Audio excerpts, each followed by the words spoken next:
morning students, welcome back to online class. Okay, I hope you are all safe and fine at home.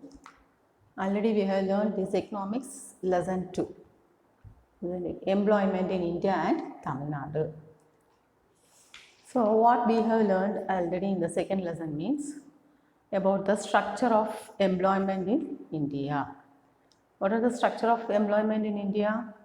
They are the three structures. They are the primary, secondary and tertiary. Okay. About that only we have learned in the previous class, and also 3 questions I am often give. I am thinking so you have learned. So please students study well. Okay. So today we can learn about the remaining portion, types of employment, organized and unorganized sector. So here, what are the types of employment? There are 2 types of employment, that is organized sectors and unorganized sectors. Do you know what do you mean by organized sector? See, this organized sector is one that is incorporated with the appropriate authority or government and follows appropriate rules and regulations. So this organized sector is an incorporated with the appropriate authority. So it is it is also known as the government sector. Okay, in short, organized sectors are those which are deliberately planned, designed and duly sanctioned by competent authority. So if you have this organized sector, there will be a plan and there is a design and it was sanctioned by a complete authority. They are formal by nature. In India, employees of central and state government, do you know which are the employees of state government and central government? Banks, railway, insurance, industry and so on can be called as organized sector. So once again I am recalling what do you mean by organized sector. So it is an incorporated with the appropriate authority or government and follows appropriate rules and regulation also, and it was duly sanctioned by some particular authority also. So in India, which are the central government and under this the employees, who are the employees under the central and the state government means that a bank, railway, insurance, industry and so on. They are considered as organized sector. So according to this sector, there is some rules and regulations also, and also some law and order also have. So organized sector has some formal process and procedure. So employees in this sector are provided with job security and receive higher wages compared to unorganized sector. So what is the difference between that? Means in organized sector, there is a job guarantee also, and also more wages also they will get. At the same time, organized sector give good salary, fixed working hours, paid holidays and provide medical allowance and insurance also. Okay. So one who is getting that job in the government means they have the job guarantee also, and also medical leave they will get, and also they will have holidays also. Okay, and the working hours also fixed compared to unorganized sector. So next one, the unorganized sector. Next is the unorganized sector. What do you know about this unorganized sector? This unorganized sector of the economy characterized by the household manufacturing activity and small scale industry, such as cottage industry, masons, one who is doing small work at home, they are called as the unorganized sector. Here, jobs here are low paid and often not regular also. Job also not guarantee also. Job security also not have. They will receive low wages also. At the same time, in the unorganized sector, the people they won't get leave also. They won't pay wages for this holidays, leave due to sickness, for that and all they won't pay. And it is also not a job security, and they will receive less wages also. So employment is not secure when there is no work, people are asked to leave the job even. So in the unorganized sector, it is not a job security employment, okay, and also receive less wages, also less money, less income only they will get. So this sector include a large number of people who are employed on their own, doing small jobs such as selling on the street, doing repair work and so on. So compared to organized sector, this unorganized sector has no job guarantee, at the same time low wages. At any time they may say to leave the job also, and they are not giving medical leave also. Okay, so in the unorganized sector, the employment terms are not fixed and regular. They do not enjoy any special benefit or job security. These enterprises are not registered with the government. So what do you know about this organized sector and unorganized sector? Once again we can review. In the organized sector, there are some rules and regulation, and also they are formal by nature. The employees are working under the central and the state government also. For example, we can say in the bank, railway, industry, some industry also have this organized sector. So according to this sector, the employees in these sectors are provided with job security also and receive higher wages than those of unorganized sector. Organized sector gives good salary, fixed working hours, paid holidays and provide medical allowance and insurance also. At the same time, in the unorganized sector, the employment terms are not fixed and regular and do not enjoy any special benefit or job security. These enterprises are not registered with the government, and also they have no holidays, and suppose if they fell sick also, they are not giving salary. Okay, they have poor wages, and also job security also not have in this unorganized sector. Next we can learn about this public sector and private sector. So what do you know about this public sector and private sector? Economic activities are classified into public and private sector based on who owns asset and is responsible for the delivery of service. So the sectors are two types: public sector, private sector. From this tabular color we can understand. Under public sector, local government, central government, nationalized industries will come, and under private sector, unincorporated sector, incorporated sector and franchise.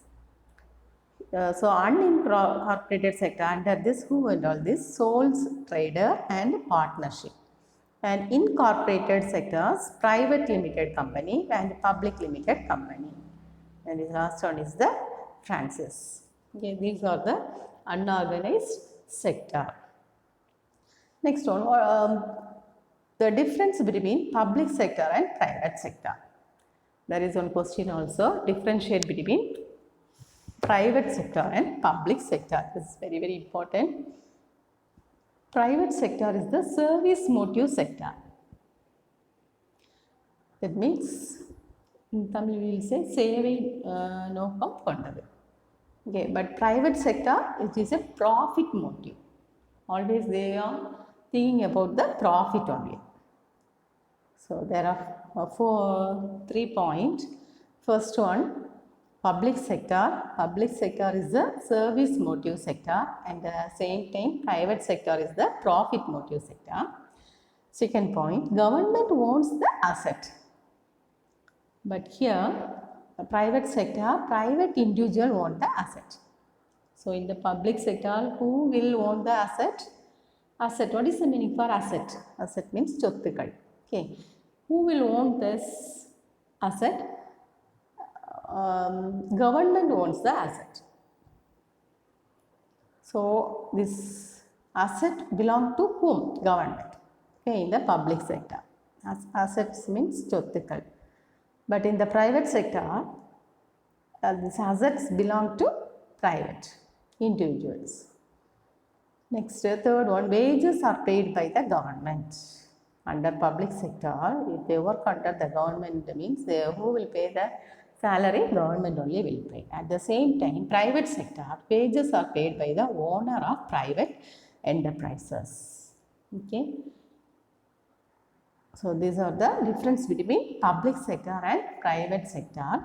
Next, some examples also under public sector, which are the companies, and under private sector, which are the companies. Public sector, NLC, SAIL, BSNL, and private sector, TVS Motor, Ashok Leyland, Tata Steel. These are the private sector company. Next one is the employment burden. Do you know about this employment? Employment means வேலைவாய்ப்பு. Okay. In recent years, there has been a change in the employment pattern, and this has helped the employees to develop more flexible working pattern among their employees. The trends are increasing self-employees. The trends are increasing self-employment, firm using fewer full-time employment, and trending to offer more short-term contract. There has been a growth in part-time employment. This may be due to lifestyle of the people. So recently, our government has introduced some self-employment also. People can come forward and start their own business. Okay, there has been a growth on part-time employment also. Okay, next, employment trend in Tamil Nadu. According to our country, this Tamil Nadu, how this employment was happened? How this employment is going on? So, employment trend in Tamil Nadu. Agriculture, which is our most important employment, agriculture. Despite a sharp decline in gross domestic product, continues to be the largest employer in Tamil Nadu. Mostly in Tamil Nadu, we can see more farmers. Okay, only more farmers are there. Agriculturists are in Tamil Nadu. This is because the non-agriculture sector are not yet generated enough employment to affect the shift of labor force. Why means here in India there is no lot of industries have started.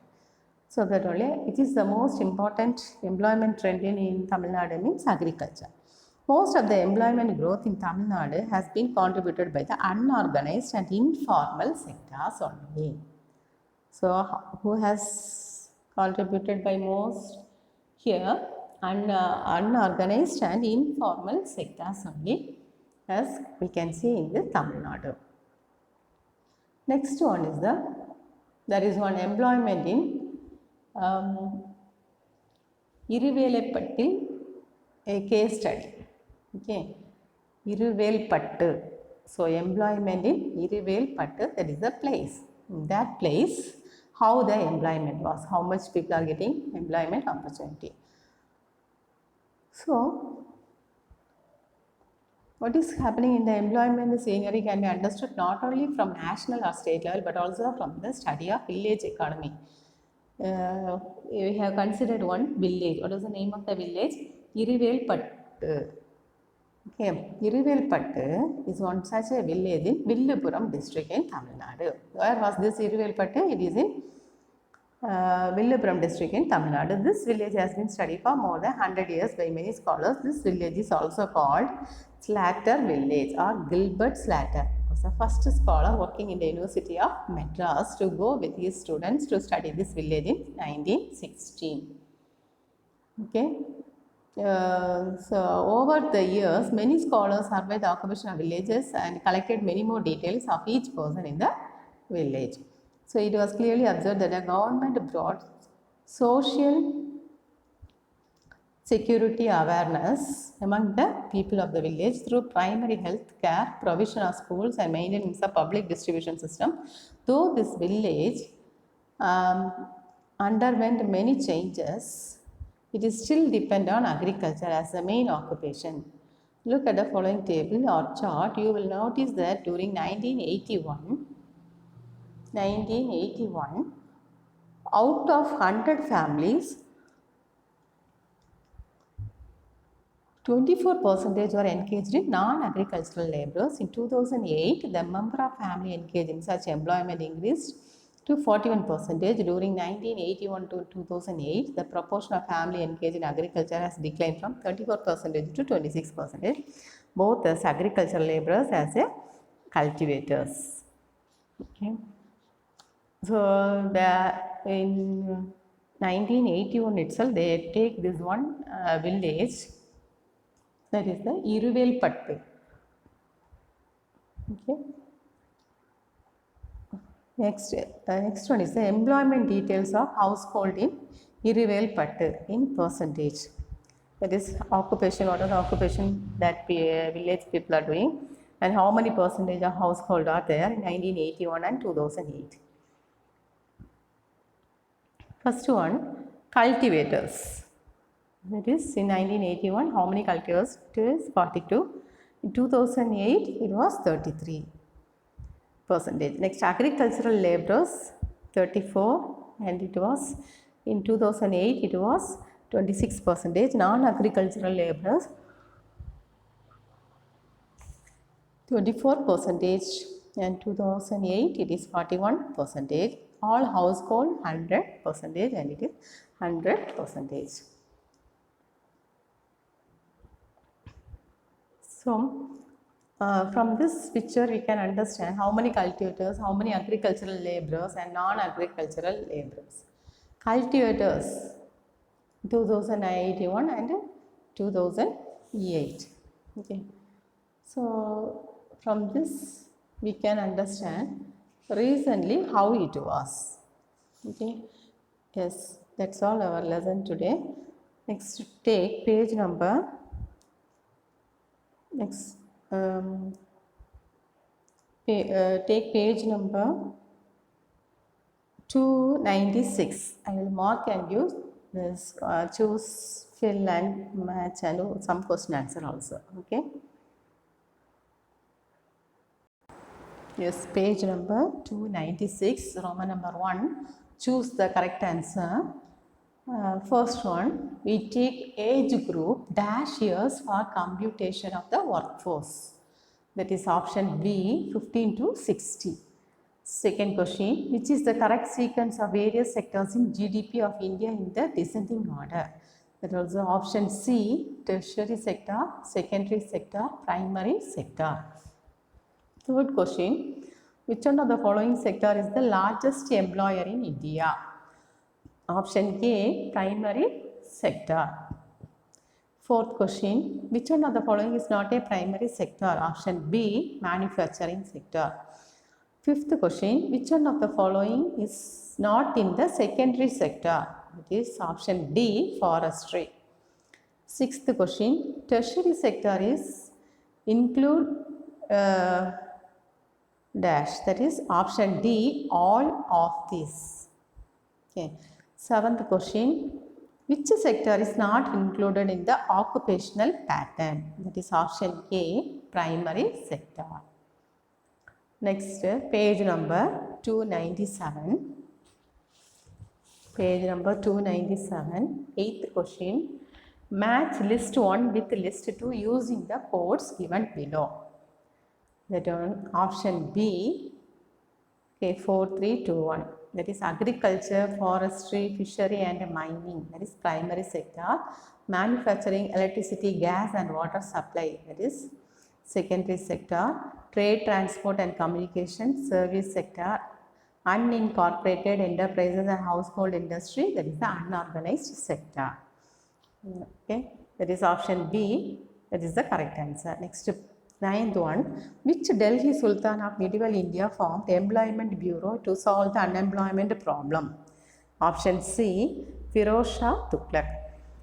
10th question, dash sector is registered and follow government rule. That is option B, organized sector. 11th question, dash sector provide job security. Option B, organized sector. 12th question, find the odd one. Option D, small scale industry. Next, 13th question, the sectors are classified into public and private sectors on the basis of dash. That is option C. C is the correct answer, ownership of enterprise. 14th question, assertion, the unorganized sector of the economy carried by the household, manufacturing activity and small scale industry Reason or jobs here are low paid and often not regular. So option B is the correct answer. Both A and R are true and R does not explain A. Next, 15th question. People who employ workers and pay reward for their work is termed as dash. That is option B, employer. Option B, employer. 16th question. Dash continues to be the largest employer in Tamil Nadu. That is option A, agriculture. Next, Roman number 2. Fill in the blanks. First question. In dash sector, the employment terms are not fixed and regular. Unorganized sector. UNORGANISED. Second question. Economic activities are classified into dash and dash sector, public and private. Third question. Dash has always featured as an important element of development policy in India. It is employment. Fourth question. Employment pattern changes due to dash, lifestyle of the people. Fifth question. The nature of employment in India is dash, multi-dimensional. Sixth question. Labor dash of the economy is the number of people in the country who work and also capable of working. Labor force. Seventh question. Public sector means dash, government undertaking. Government undertaking. Next, match the following. First one, public sector, service motive. Private sector, profit motive. Primary sector, poultry. And tertiary sector, banking. Next, give short answer also. 3 questions already I marked you on the day, isn't it? Now, fourth question. Agriculture, despite a sharp decline in gross domestic product, continues to be the largest employer in Tamil Nadu. Give reason. That is page number 291. 291. 291. Under that,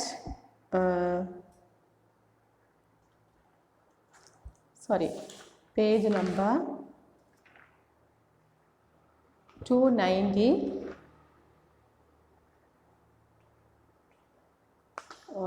Agriculture, despite a sharp decline in gross domestic product, continues to be the largest employer in Tamil Nadu. Give reason. Fourth question. Page number 295. Page number 295. Okay. 295. 295 under the heading Employment Trend in Tamil Nadu. Under the heading Employment Trend in Tamil Nadu. Agriculture, despite a sharp decline in gross domestic product, continues to be the largest employer in Tamil Nadu. This is because the non-agriculture sector are yet to generate enough employment to affect a shift of labor force. That's all. Next, Roman number 5, question number 1. Explain primary sector, secondary sector and tertiary sector. So, from the guide I will mark and you. That is primary sector. Primary sector are directly depend on environment, as these refers to utilization of earth resources such as land, water, vegetation, building materials and minerals. It includes hunting and gathering, pastoral activities, fishing, fostering, agriculture, mining and quarrying. Next, third point. People engaged in primary activities are called red collar workers due to the outdoor nature of their work. Next, secondary sector. Secondary activities add value to nature resource by transforming raw material into valuable product. These activities are concerned with manufacturing, processing and construction industry.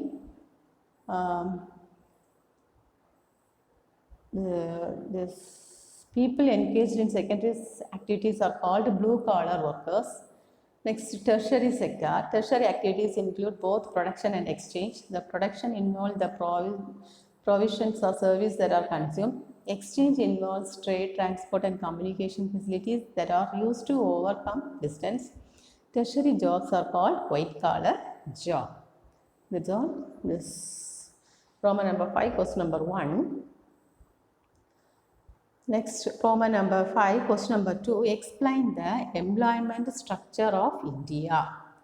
Explain the employment structure of India. That is page number 293, 94.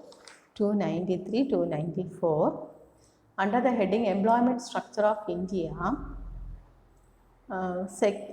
third para.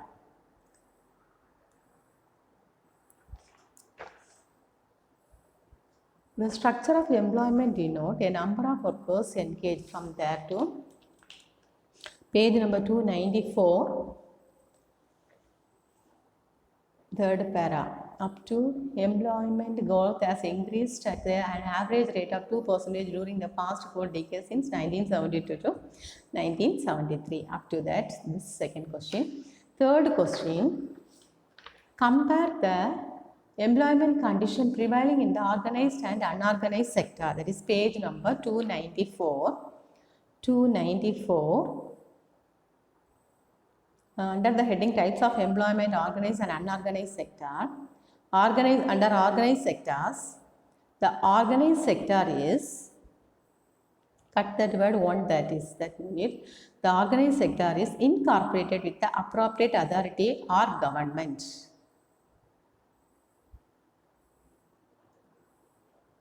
And cut that word and follow appropriate, that one cut and write with specific rules and regulations. With WITH, with specific, SPECIFIC, specific rules and regulations. Up to that, next term, from there, fourth line, employees of central and state government, bank, railway, insurance, industry and so on can be called as organized sector. Up to that, second point. Third point, fourth line. From the fourth line, the employees in these sectors are provided with job security and received higher wages than those of the unorganized sector. And next point, last paragraph. Organized sector gives good salary, fixed working hours, paid holidays and provide medical allowance and insurance also. Next heading also, unorganized sector. Here, the unorganized sector, cut the word of the economy and write is characterized by the household manufacturing activity and small scale industry. Jobs here are low paid and often not regular. Most they do not have paid leave, holiday leave due to sickness and so on. Employment is not secure. When there is no work, people are asked to leave the job. This sector includes a large number of people who are employed on their own doing small jobs such as selling on the street, doing repair work and so on. In the unorganized sector, the employment terms are not fixed and regular. They do not enjoy any special benefit or job security. These enterprises are not registered with the government. That is third question. Like fourth question, distinguish between public sector and private sector. That is page number 295. 295. Under the heading difference between the public sector and private sector.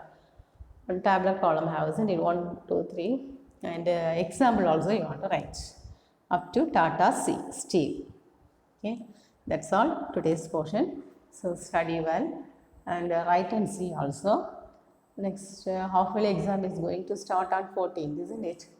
For that also, please students study well and write the exam. Okay.